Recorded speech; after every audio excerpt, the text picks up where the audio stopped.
Paz para você que está aqui conosco presencialmente, para você que está em casa ou em algum lugar, para você que ainda vai nos acompanhar. Meu desejo, como sempre, eu estou com medo desse microfone aqui, eu espero que ele não caia, é que a boa mão do Senhor esteja sobre você, que a graça do Senhor esteja sobre você e que o temor do Senhor continue também sobre a sua vida. Hein?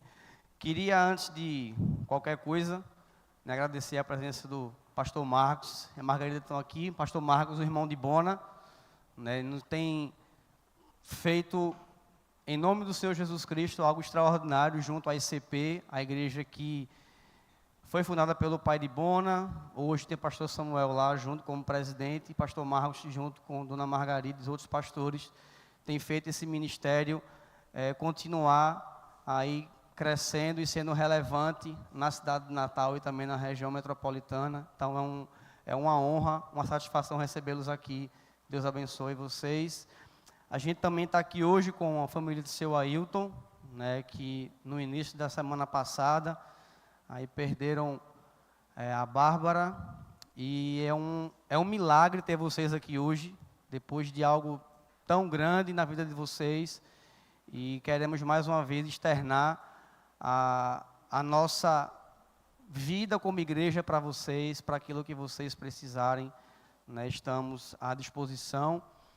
E também quero destacar aqui, Retiro das Crianças, 10, 11 e 12 de outubro, se você quiser abençoar alguma criança com a inscrição, que é R$90, ou algum valor, independente de qual seja, procura tio Val, tá certo? Ele vai passar aí o Pix para você, e você pode estar ajudando aí uma criança a estar indo para esse momento especial, tá bom? Próximo domingo, dia 21, tá? Estaremos tendo o momento Dia da Família, de 8 às 11 da manhã, lá no Parque do Caiara. E também não poderia deixar de citar o momento de ontem, da Conferência de Homens, lá no CEPUD, um momento extraordinário para quem pôde estar, para quem pôde de alguma maneira participar. Alguns ficaram o dia todo, no meu caso eu fiquei só uma parte do dia, vim depois do almoço, mas os que também puderam ficar lá o dia inteiro, puderam ser abençoados e também abençoar uns aos outros ali. E quero lembrar para você, homem, tá? Toda primeira quinta-feira de cada mês, não é mais uma ideia, agora é um propósito, segundo o tio Val falou para mim lá fora, é um propósito dos homens estar no CEPUD, toda primeira quinta-feira do mês, e você que é homem, esteja envolvido. Eu me lembro que há quase 20 anos atrás, depois de um retiro de homens, 2008, na volta, se foi colocada sexta-feira como o dia dos homens se encontrar aqui, e isso perdurou durante anos. E muitos homens foram alcançados através desse momento. E a igreja quer voltar com isso, mas não só nas quintas-feiras aqui, à noite, mas também nesse momento da ida ao CEPUD, para também ministrar graça e misericórdia sobre a vida daqueles homens. Tá bom? Deixa a tua Bíblia aberta em Neemias capítulo 5. Hoje a gente vai estar aí contemplando os últimos versículos 14 a 19, continuando o que Bona trouxe na semana passada para a gente. Semana passada a gente que é mais próximo e sabe um pouco da brincadeira, ele encarnou o seu Dante de novo semana passada. Pensei que ele ia quebrar o púlpito, ia jogar o microfone para o lado de lá, ia jogar o passador de slide. Ele estava, o comunismo nordestino, estava com a molesta mesmo, né? Estava literalmente na função de Neemias como profeta ali, trazendo ou colocando os problemas ali existentes. Porque a gente só conhece Neemias, como um cara que levantou um muro de 5 quilômetros aproximadamente em 52 dias. Mas a gente esquece do Neemias, conselheiro, profeta. E hoje a gente vai ver que também o Neemias, governador da Judéia durante 12 anos. Então essas informações passam muitas vezes desapercebidas na leitura do livro, porque a gente faz o que eu costumo chamar de uma leitura viciosa, de você só olhar uma característica que o livro todo traz como uma característica principal e esquece das outras. Então hoje a gente vai estar trazendo aí agora o Neemias na posição, na verdade começou semana passada, né? Mas hoje a gente vai estar citando muito isso, o Neemias governador. O Neemias agora com a tarefa que já foi outorgada, né? Semana passada a gente viu como essa tarefa foi colocada, as denúncias que Neemias fez, e hoje a gente vai estar percebendo a prática daquilo que Neemias mesmo denunciou. Eu estava mais cedo conversando com a tia Valdene ali, e falando sobre algo que a gente, como igreja, muitas vezes não percebe. Em muitas situações, a igreja, ela traz questões para a sociedade como algo resolutivo. Ou seja, não que não vá trazer, porque quem está com fome você tem que alimentar. Isso aí não tem o que discutir. Mas a grande questão, ou o grande problema com tudo isso, é a igreja se acostumar com resolver problemas, e não ela levar a redenção do verdadeiro problema do ser humano, que é chamado pecado. Então a igreja precisa trazer uma solução redentiva, e não apenas uma solução que cause uma mudança ou algo temporal na vida das pessoas. Então Deus, quando coloca Neemias ali, Deus quer tratar de questões além dos muros de Jerusalém. Deus estava preocupado com as pessoas que estavam por trás daqueles muros quebrados, daqueles muros destruídos. Deus estava olhando para uma situação que estava para além da infraestrutura da cidade. Então, e complementando a minha conversa com a tia Valdene ali, isso não estava no script, mas serve como introdução também, foi que eu disse: tia, Deus sempre vai levantar a igreja para denunciar o problema. Quando a igreja está para resolver algo, ela está ao mesmo tempo denunciando um problema existente socialmente, dentro da estrutura aonde estamos inseridos. Quando a igreja se coloca para cuidar da saúde pública, é uma denúncia de que o Estado não está fazendo a parte dele.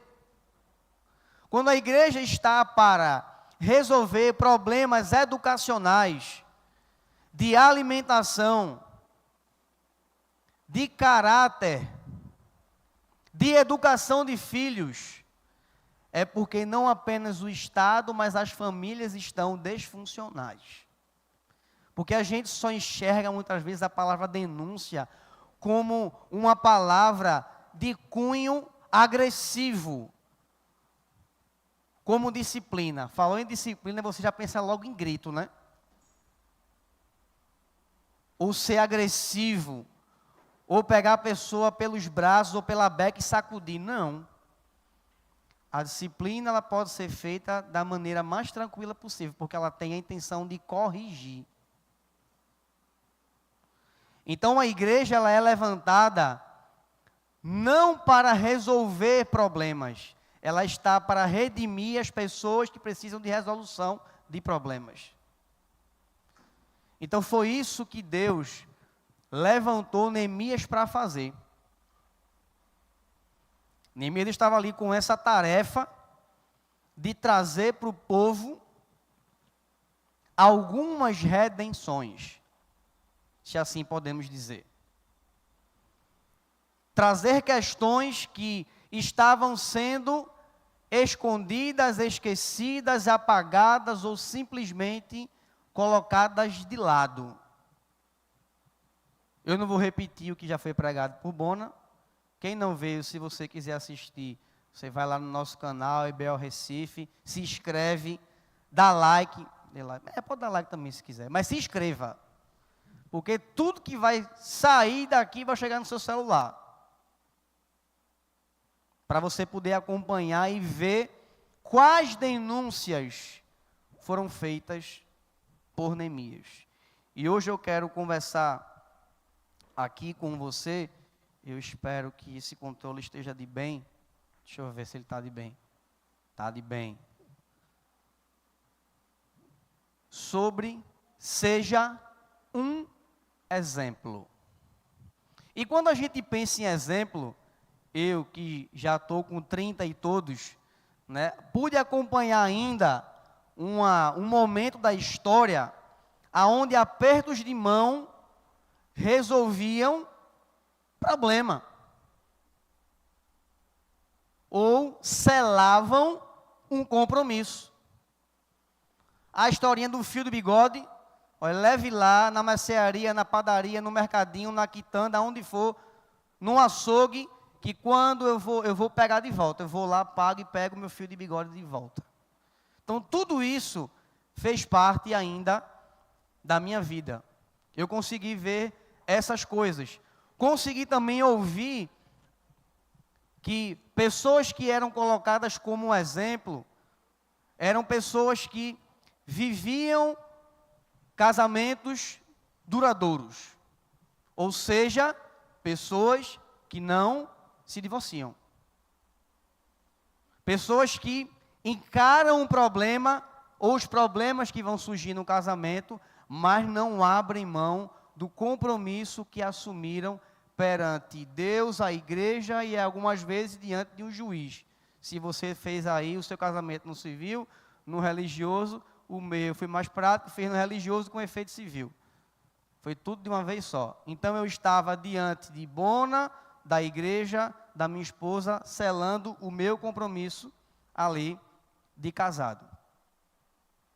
Mas o que hoje a gente consegue perceber são os divórcios corriqueiramente acontecendo, pessoas que, mesmo perante um juiz, assinando um documento, descumprem a sua palavra, sem pensar na parte que vai estar sendo prejudicada. E, infelizmente, alguns irmãos nossos estão nesse bolo. Não quero aqui levantar problemas sobre você, mas é trazer uma reflexão sobre o povo de Deus é a expressão da graça do Senhor na terra. Não existe outro meio da graça ser estendida senão pelo povo de Deus. Muito embora o próprio Deus disse que se a igreja não se levantar, as pedras vão clamar, né? Ele vai dar um jeito, mas ele não vai deixar de ser Deus por falha dos seus filhos. Ele vai continuar sendo o pai que vai em busca dos filhos perdidos. Então eu queria ver com vocês 3 características, utilizando o texto, tá certo? É dentro do texto, sobre o tema de hoje. Seja um exemplo. Então, seja um exemplo naquilo que te foi confiado. O que é que Deus confiou a você? Uma esposa? Um filho? Um marido? Um emprego? O que é que Deus confiou a você? Deus confiou a você alguma coisa. Alguma coisa a você está sendo confiada. E o que é que você está fazendo com ela? Essa é a pergunta. A pergunta que nos cabe hoje é esta. Então, se você não tem acesso ao texto, aí junto com você, acompanha aqui na projeção. Verso 14. Depois de Neemias ter feito toda a denúncia que ele já fez, diz o seguinte: também desde o dia em que fui nomeado governador na terra de Judá, desde o 20º ano até o 32º ano do reinado de Artaxerxes, 12 anos, nem eu, nem os meus companheiros comemos o pão que me cabia, como governador. Então, o que é que esse versículo nos traz? O que é que Deus está falando através de Neemias? E o que é que podemos aprender de alguém que foi salvo por Jesus Cristo e agora começa a ter uma nova vida? Que aquilo que nos foi confiado precisa ser cuidado com justiça. Neemias tinha um direito de receber os tributos do povo. Como governador, era um direito dado a Neemias de receber, sim, o pagamento em espécie e a alimentação que era colocada para ele. Ele poderia fazer isso. Mas Deus não trabalha com meritocracia, Deus trabalha com justiça. Então não era justo Neemias receber aqueles valores.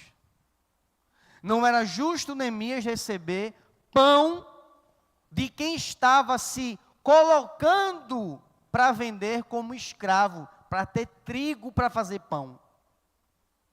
Como Neemias poderia arrancar algo de alguém que nada tinha? Ele ia fazer como os outros políticos que ali estavam, que pegaram os seus compatriotas e estavam vendendo aos gentios. E Neemias diz o seguinte: a gente tem que comprar esse povo de volta, devolver a terra que compraram deles. Então Deus quer que você e eu cuidemos do que nos foi confiado com justiça. E aqui a gente vê que ato de justiça é ato de renúncia e também é um ato que para nós muitas vezes parece ser um ato de perda. Porque ser justo é se colocar embaixo. É sustentar a miséria e a dificuldade de outros. Jesus, o único justo, se colocou como maldito, preso no madeiro, para receber os meus pecados e os seus. Para que nós pudéssemos ter lembra que eu falei no começo da mensagem? A redenção. Para que tivéssemos a dívida que tínhamos com o Pai, paga por Ele. E eu queria falar sobre alguns aspectos, como por exemplo, o seu casamento está sendo feito de modo justo. Você trata a sua esposa com justiça. Aqui não tem nenhuma criança. Tem alguma criança aqui? Tem não, né? Todo mundo subiu, né? Sim ou não? Subiu, não foi? Pronto. Aqui não tem nenhuma criança, não. Então a gente pode falar um pouco mais abertamente. Maridos que querem a todo custo relacionar-se com a sua esposa por sua necessidade. É justo isso? Não. Não é justo. A pessoa que lhe foi confiada não é a sua escrava. Ela não está ao seu bel prazer, ela está para ser cuidada por você. Segundo a Bíblia, ela precisa ser amada por você como Cristo amou a igreja. Deu a vida por ela e ela tem que ser apresentada perante o Senhor, assim como a igreja. Sem ruga e nem mácula. Você, esposa, está sendo a ajudadora do seu marido ou você foi criada, ou está trazendo algo da sua criação, como diz aquela musiquinha do Luiz Gonzaga, Paraíba masculina, mulher macho, sim senhor. Tem muita mulher macho, se colocando na frente do homem. Bota aquele prego ali, aí o cara, não, depois eu boto. Aí ela bate o prego e espera ele chegar, fica do lado do prego com o martelo na mão. Quando ele chega, diz: olha, o prego que você não bateu, eu bati. É ou não é? Eu estou falando alguma mentira? Tirando a autoridade do seu marido. Mas ele é um zelelé. É um bananão. Ele não cumpre com a tarefa dele, mas a sua tarefa como ajudador é fazer ele cumprir a tarefa dele. Não é fazer por ele o que é papel dele. Não é a sua tarefa ser homem. Você foi criada mulher para agir como mulher e não como homem. Caso contrário, Deus teria feito você homem e não mulher.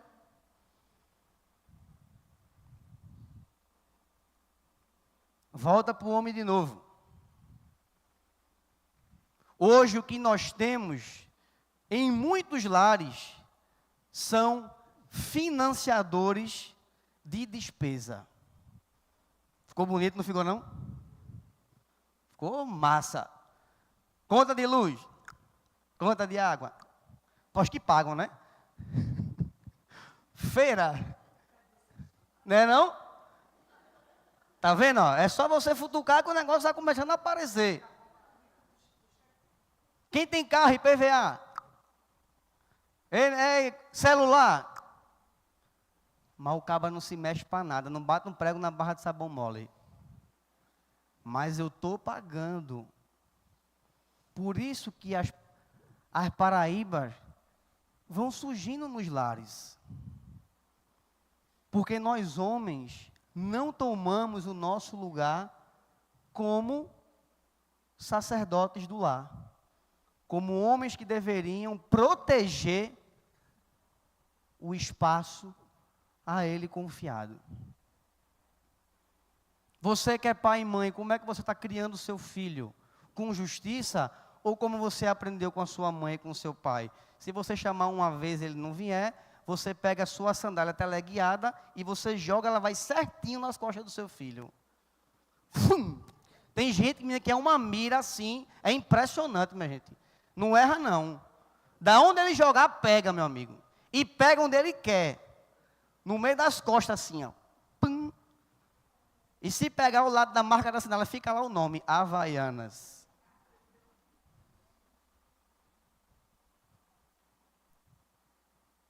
Porque nós somos projetados para ir para os nossos lares com as coisas que a gente aprendeu. Só que a gente esquece que o sangue de Cristo redime isso também.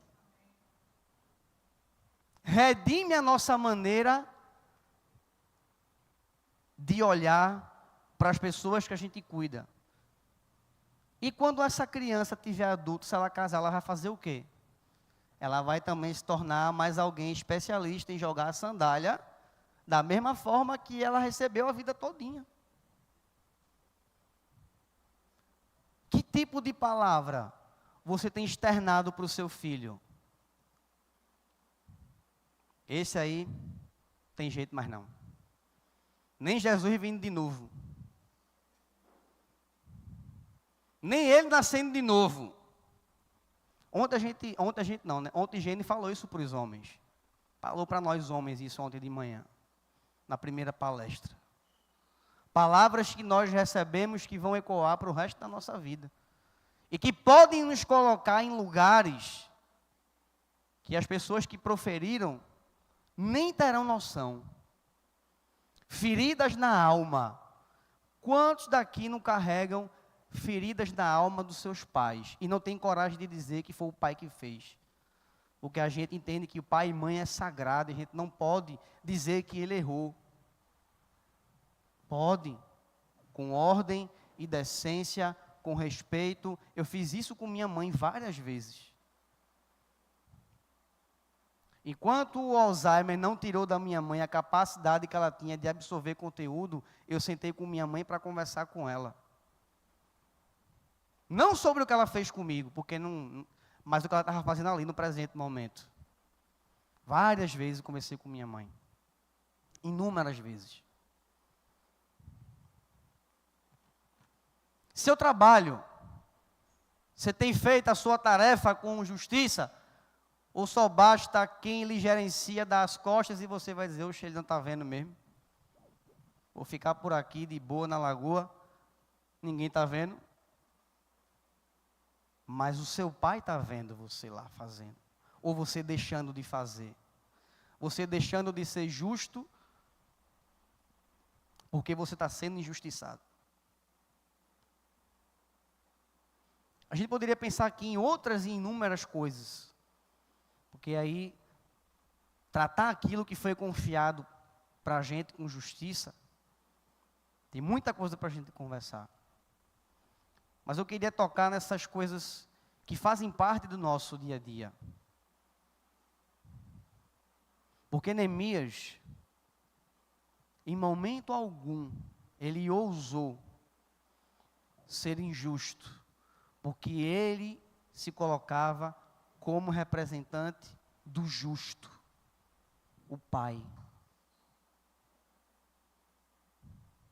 Se você é a igreja de Cristo, aonde você for, você precisa ser conhecido como o justo.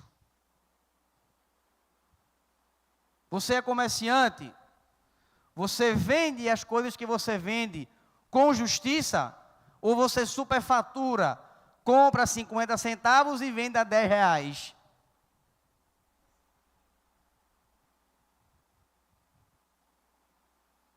Ah, mas o governo faz isso. E daí? A vingança é minha, diz o Senhor. É o Senhor que vai dar conta. Não sou eu, nem é você. Denunciar, sim. Repetir isso, nunca.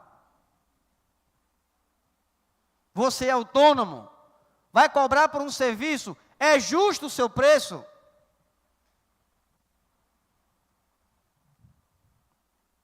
Eu, como pastor dessa igreja, sou justo com a igreja, com o investimento que a igreja faz na minha pessoa. Eu não estou falando só financeiro, não, porque desde o primeiro dia que eu pisei aqui, a igreja investe na minha vida. Desde antes, de chegar aqui. Porque a igreja, ela foi até mim me apresentar Cristo. Então eu sou investido desde o momento em que eu fui evangelizado. Desde o momento em que Cristo foi apresentado para mim. O investimento de vocês já estava chegando a mim. Mês que vem são 25 anos que eu ouvi do Evangelho com clareza pela primeira vez. E esse Evangelho saiu daqui, de justos. Hoje à tarde Douglas trouxe para a gente alguns personagens da história. E ele trouxe a figura de Pastor Samuel e Dona Cone.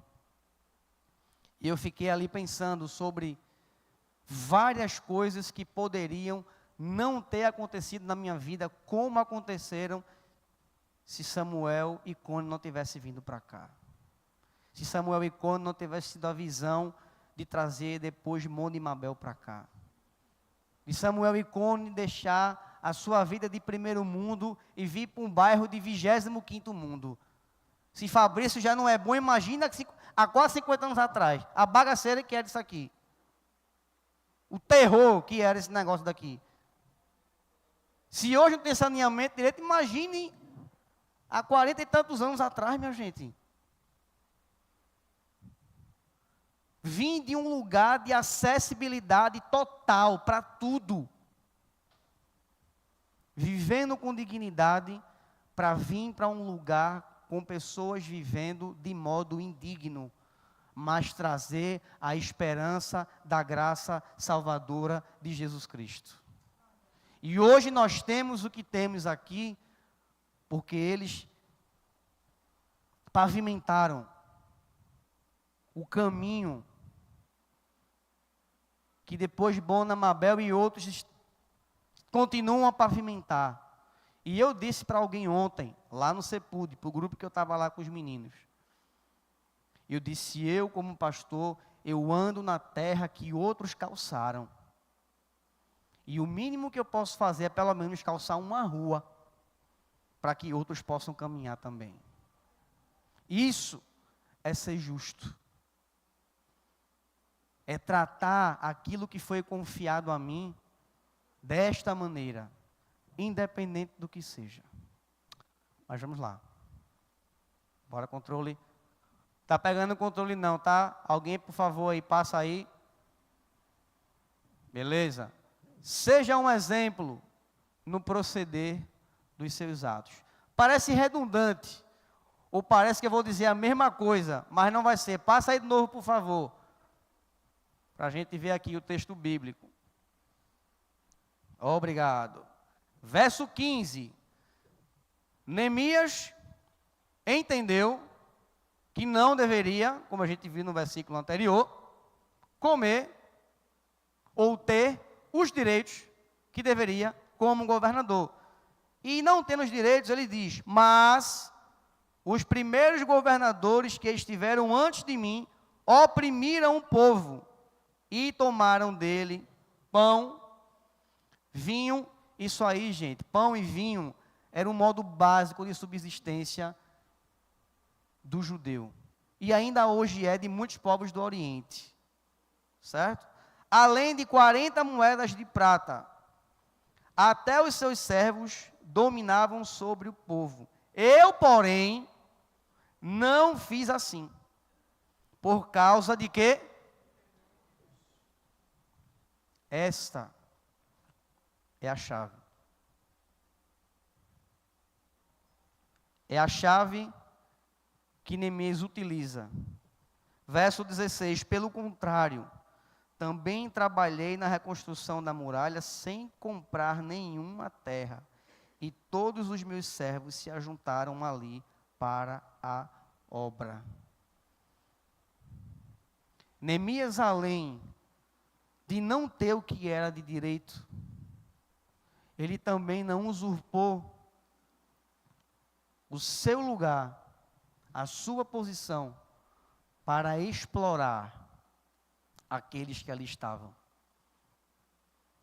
De comprar terra de vulneráveis, trocando por um saco de trigo. Ou fazer dos filhos de muitos seus escravos. Porque era isso que os outros governantes estavam fazendo. Mas o temor a Deus, essa é a chave.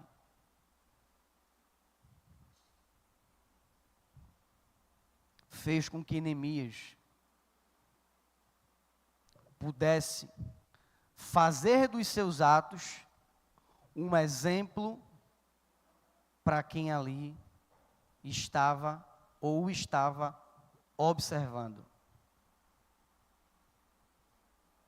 Será que a igreja não tem perdido o temor a Deus?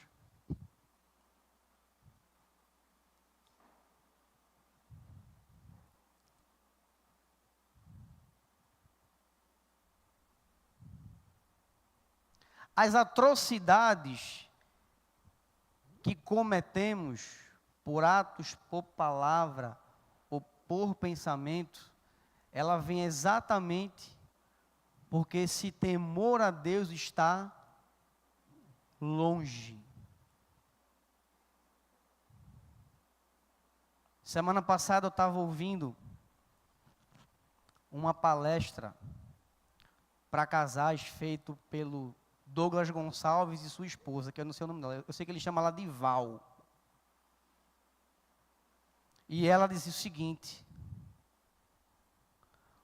quando não conseguimos mensurar a santidade a Deus, perdemos o temor a Ele.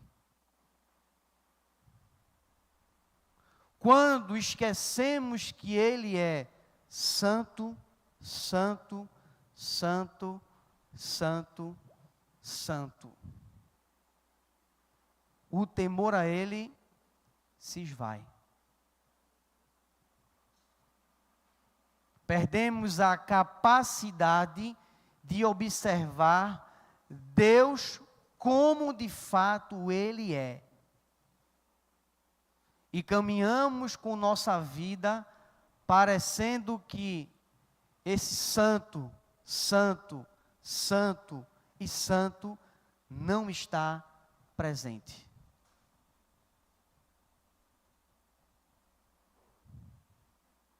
E a palestra em si falava sobre pornografia.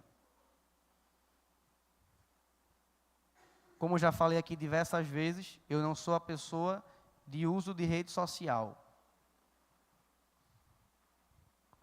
Mas uma das coisas que eu gosto de fazer com a internet é pesquisar.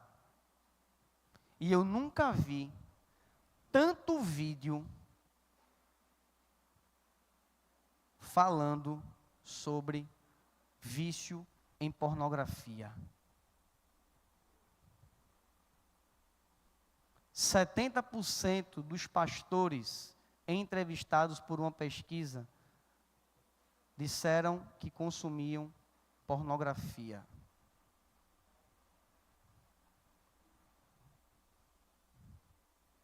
Desse mesmo grupo, mulheres assumiram 40% consumir pornografia. E às vezes a gente acha que a pornografia ela só está nos atos explícitos de sexo, dos filmes, ali colocados hoje à torta e à direita. Na época jurássica, quem quisesse ter acesso a isso, nas locadoras, opa, locadora, minha gente, mas existiu. Isso existia um dia, viu, locadora. Primeiro de VHS e depois de DVD. Isso um dia existiu na história. Era um lugar restrito, lá no fundinho, com as capas viradas para trás e a plaquinha. Entrada por pessoas acima de 18 anos. Hoje não. Só ali clicou, acabou. E uma das coisas que ela chamou a atenção, que eu não tinha nunca parado para pensar, é das pornografias que são escritas em alguns livros. Tem mulheres que não veem pornografia, mas lê pornografia. E não se dá conta de que está lendo sobre algo que alguns estão vendo, só está consumindo de outra maneira. É igual o povo chique que toma champanhe na taça e o outro que vai tomar num copo americano, ou de geleia de mocotó em basa. É a mesma champanhe, só vai ser servida num lugar diferente. Peguei um monte de gente velha aí, viu? Essa geleia é antiga, viu?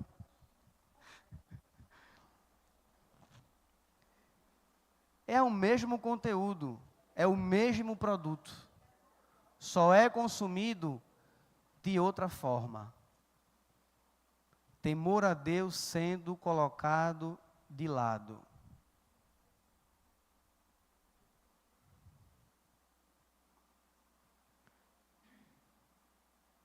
Então, quando a gente pensa sobre temor, precisamos pensar que tememos a um Deus que é santo, santo, santo, santo, e que não muda em nenhum momento. Sabia que Deus não se apavora? Sabia disso? Que Deus não fica apavorado? Ah, e agora? O que é que eu vou fazer? Não. Está tudo milimetricamente posto não da forma que ele desejou, mas está no controle.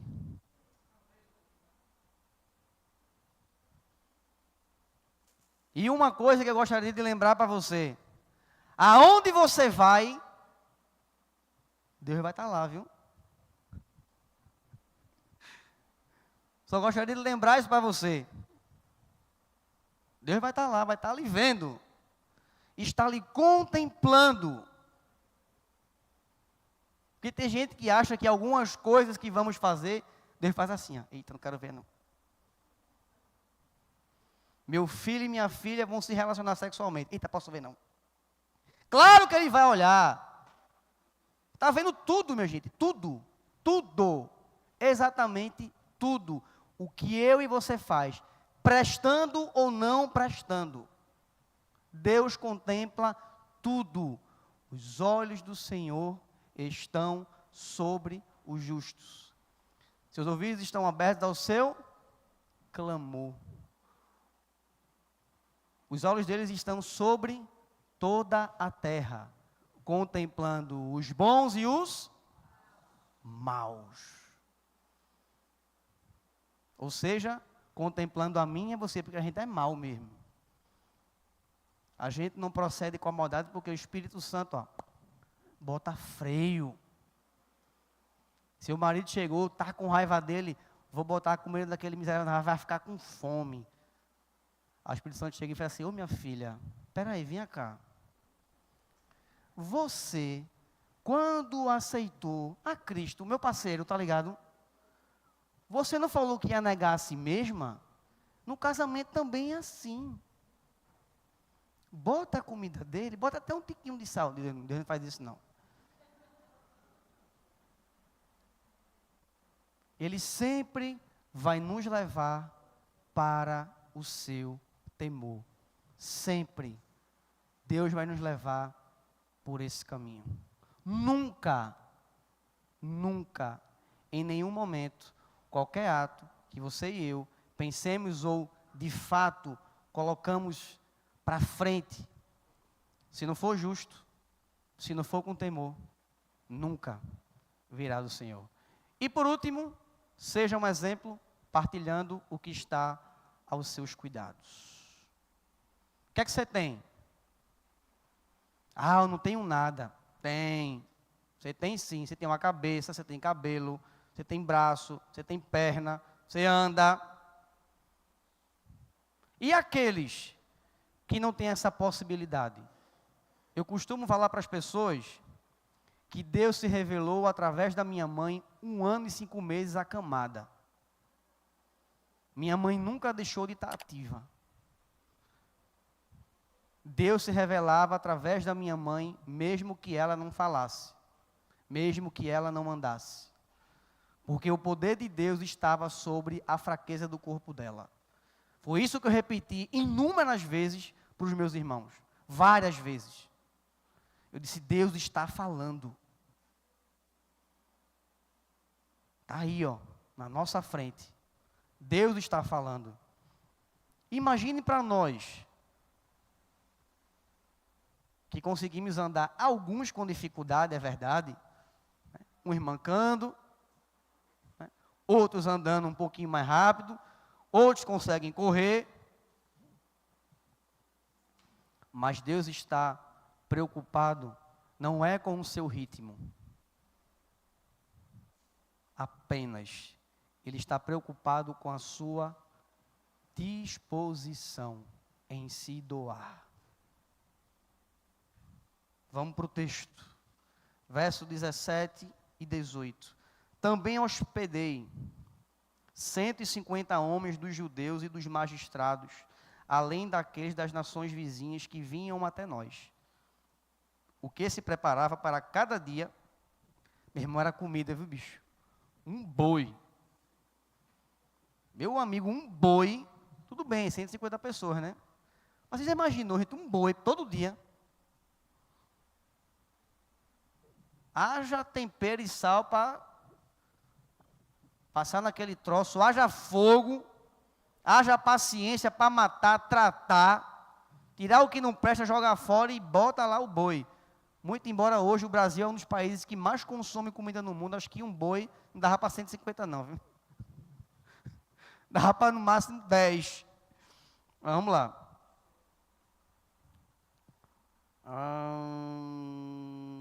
Vamos lá. Um boi e 6 ovelhas escolhidas. Também, à minha custa, era preparado aves e de 10 em 10 dias, muito vinho de todos os tipos. Nem por isso, ele repete, exigir o pão devido ao governador, porque a servidão deste povo era grande. Servidão aqui significa a indisposição social e econômica tida pelo povo. Neemias não poupou nada que estava ao seu alcance, nem comida, nem teto, nem os seus direitos. A justiça e o temor a Deus levaram Neemias a colocar tudo o que ele tinha à disposição. Então Deus nos convida hoje a colocar o que chamamos muitas vezes de pouco à disposição dele. Quanto é o seu pouco? Que tamanho é o seu pouco?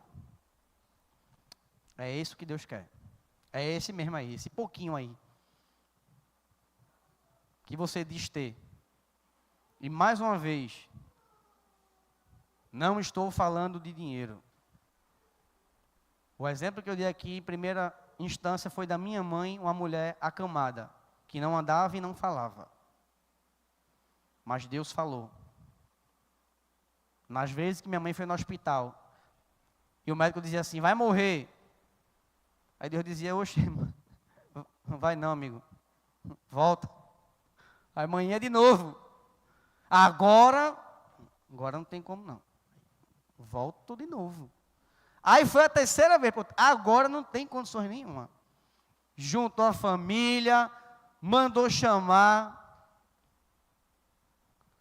Aí eu me lembro que Meire mandou um áudio para mim. E disse assim, ó, eu estava orando hoje de manhã. Ela pode ir, mas não agora e não no hospital. Eu disse, eu tenho certeza que ela não vai agora e nem vai ser no hospital. E minha mãe voltou de novo. E morreu na cama dela, no quarto dela. Não estou dizendo que Deus atendeu um desejo da minha mãe. Não estou falando isso não. Mas ela passou a vida dizendo, eu vou ficar aqui e vou morrer aqui. Também não vou duvidar de que Deus assim não fez. Não estou colocando isso em xeque. Eu estou colocando em questão, é que nos 81 anos da minha mãe, eu vivi 38 com ela. E pude experimentar alguém que colocou tudo à disposição. Tudo é tudo. Saúde, tempo, espaço, recurso, pouco ou muito, estava à disposição. Já disse isso aqui uma vez e vou dizer de novo, e vou encerrar com essa palavra.